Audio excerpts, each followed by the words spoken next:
Hi guys, welcome to Gyaniyers. दोस्तों आज हम समझेंगे एनाफाइलेक्सिस और एनाफाइलेक्टिक क्या होता है। मुझे पता है बहुत से लोग जानते हैं, लेकिन कुछ लोग नहीं जानते हैं।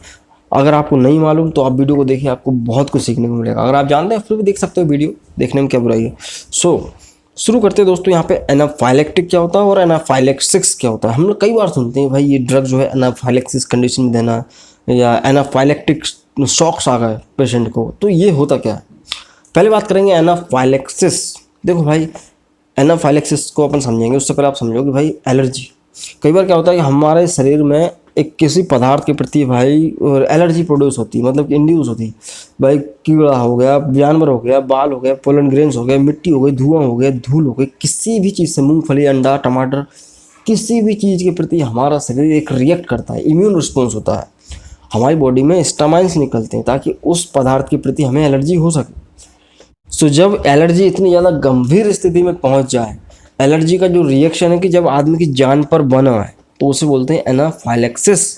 तो भाई एनाफाइलेक्सिस जाहिर सी बात है, जब कोई भी आप मेडिसिन लोगे, कोई आपने दवा खाई उसकी वजह से हो सकता है, या आपने कोई टीका लगवा के आया तब आपको एलर्जी हो सकती है एकदम से बहुत तेज, या आप कोई जानवर आपके पास आ गया, आपको कीड़े ने काट लिया, कोई पौधा आपके पास ऐसा आ गया भाई, फल फूल जो भी है उससे आपको एलर्जी है, तो क्या होता है एलर्जी इतनी अनकंट्रोल होती है कि आदमी को उसमें जान जा सकती है। अब मैं आपको बताऊंगा कैसे जाती है, वो भी समझेंगे। तो ये कुछ कारण होते हैं। इसके सिम्टम्स समझो भाई। देखो, चकत्ते उठ जाएंगे, खुजली चलेगी बहुत तेज तेज, कपकपाहट होने लगेगी, आदमी का सिर चक्कर आने लगेगा, और जो है अंधेरा सा छा जाएगा सामने एनाफाइलेक्सिस में, ठीक है ना। तो सूजन आ जाती है। कई बार देखते हैं ना कि मधुमक्खी ने काटा और सूज गया चेहरा, तो ऐसा होता है।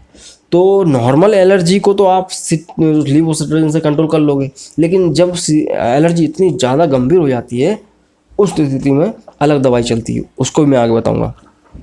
यहाँ पे आप समझते हैं एनाफाइलेक्टिक क्या होता है।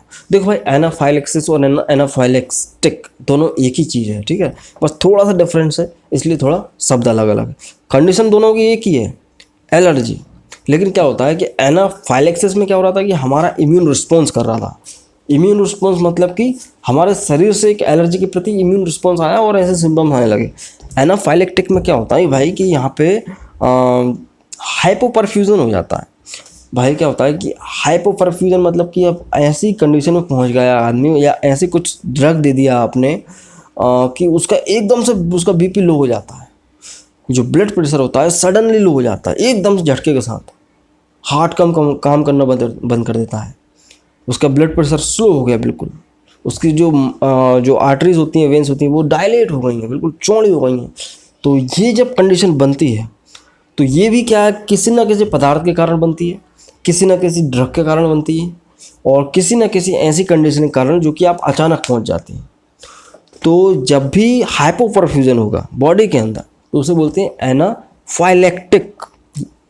एनाफाइलेक्सिस अलग चीज़ है, वो हिस्टामाइन के कारण हो रहा है। ये क्या है, हमारा सिस्टम इसके लिए वो कर रहा है, रिस्पॉन्स दे रहा है, हमारा पूरा होल सिस्टम बॉडी का। तो इसमें क्या, हाइपोपरफ्यूजन हो जाता है, अचानक से ब्लड प्रेशर लो हो जाता है। अब अचानक से ब्लड प्रेशर लो होगा तो जाहिर सी बात आदमी के आगे अंधेरा छा जाएगा, उसकी आर्टरीज डायल्यूट होंगे तो उसको चक्कर आने लगेंगे, उसको मतलब कि बहुत सारी समस्याओं का सामना पड़ेगा, पसीना आ जाएगा बहुत तेज उसको। इस कंडीशन में भी आदमी की जान जा सकती है। तो कई बार देखा गया है कि भाई एनाफाइलेक्सिस के बाद एनाफाइलेक्टिक कनेक्ट होती है ये कंडीशंस, कि अगर उसको हिस्टामाइन किसी एलर्जन के प्रति ऐसा हुआ है कि भाई उसको कपकपी आने लगी, चक्कते पड़ गए, सूजन आ गई, उसका सिर दर्द होने लगा, छींकें आने लगी, और तो उस कंडीशन में क्या होता है कि फिर जो वेन्स होती हैं डायलेट हो जाती हैं, आर्टरीज वगैरह डायलेट, नसें डायलेट हो जाती हैं, तो फिर ब्लड प्रेशर भी कम हो जाता है। तो अब यहाँ पे कुछ चीज़ ऐड करना चाहूँगा मैं। क्या होता है कि जब ऐसी कंडीशन बनी गई है कि भाई एनाफाइलेक्सिस रिएक्शंस हो गई हैं, आप लीवोसिट्राजिन दे नहीं सकते, तो इसका सोल्यूशन भी जानना है हमको। तो सोल्यूशन में क्या दोगे आप, एपिनेफ्रिन दोगे। एपिनेफ्रिन क्या, जो एड्रेनालिन का इंजेक्शन दोगे, तो भाई नस में डालोगे। तो इस कंडीशन में क्या होता है, नसें भी नहीं मिल पाती कई बार, क्योंकि जब बीपी कम हो जाता है तो आप कैनुला नहीं लगा पाओगे, आपको नसें नहीं मिलेंगी। तो ये कंडीशन ये रहती है। अगर कैनुला मिल भी जाएगा तो फ्लैश बैक नहीं होगा, ब्लड बाहर ही नहीं आएगा। तो फिर आपको वहाँ पे एक टिप याद रखो कि इंजेक्शन लो एनएस का, उसमें डाल दो ताकि वो ब्लड को लेके आ सके। आप इंजेक्शन डालोगे तो वापस आएगा। तो ये कंडीशन आ जाती है कई बार कि भाई अब एनाफाइलेक्सिस रिएक्शन को ठीक कैसे करें जब इंजेक्शन ही नहीं लगा पाओगे आप। तो इसका सॉल्यूशन जान लेते हैं। देखो भाई, कभी भी ऐसी कंडीशन बनती है तो एपिनेफ्रिन का इंजेक्शन लगाया जा सकता है।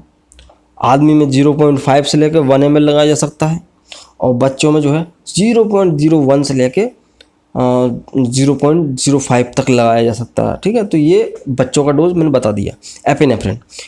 तो अगर एपिनेफ्रिन नहीं मिल रहा तो आप एविल का इंजेक्शन लगा सकते हो। एविल मैंने आपको वीडियो बना के बता ही दिया है, एविल का वीडियो देख लेना आप। तो एविल लगा सकते हो, हाइड्रोकोर्टिकोसोन लगा सकते हो, डेक्सोना लगा सकते हो। तो ये कुछ इंजेक्शंस के द्वारा आप इस कंडीशन से बचा सकते हैं मरीज को। और अगर आपको ऐसी एक वीडियो बनाया है मैंने पूरा सेपरेट कि भाई अगर किसी भी कंडीशन में एलर्जिक कंडीशन को रोकना है तो कौन कौन से इंजेक्शन आप कितना कितना डोज लगा सकते हो, मैंने पूरा एक सेपरेट वीडियो बनाया है। आई बटन में लिंक मिल जाएगा, वो देखो, आपको बहुत कुछ सीखने को मिलेगा। तो दोस्तों, ये होते हैं कुछ एनाफाइलेक्सिस और एनाफाइलेक्टिक रिएक्शंस। इनमें दोनों में फ़र्क होता है, लेकिन ज़्यादा डीपली फ़र्क नहीं होता है। इसमें हाइपरफ्यूजन हो जाता है, इसमें हिस्टामाइन इम्यून रिस्पॉन्स होता है, लेकिन दोनों में आदमी की जान जा सकती है। तो इसलिए इसको समझना बहुत ज़रूरी है। सो आज के लिए सिर्फ इतना ही दोस्तों। मुझे उम्मीद है कि आपको वीडियो पसंद आया होगा। पसंद आया तो लाइक करें, नए चैनल को सब्सक्राइब कर सकते हैं। सो मैं मिलता हूँ अगले वीडियो में दोस्तों। जय हिंद, वंदे मातरम।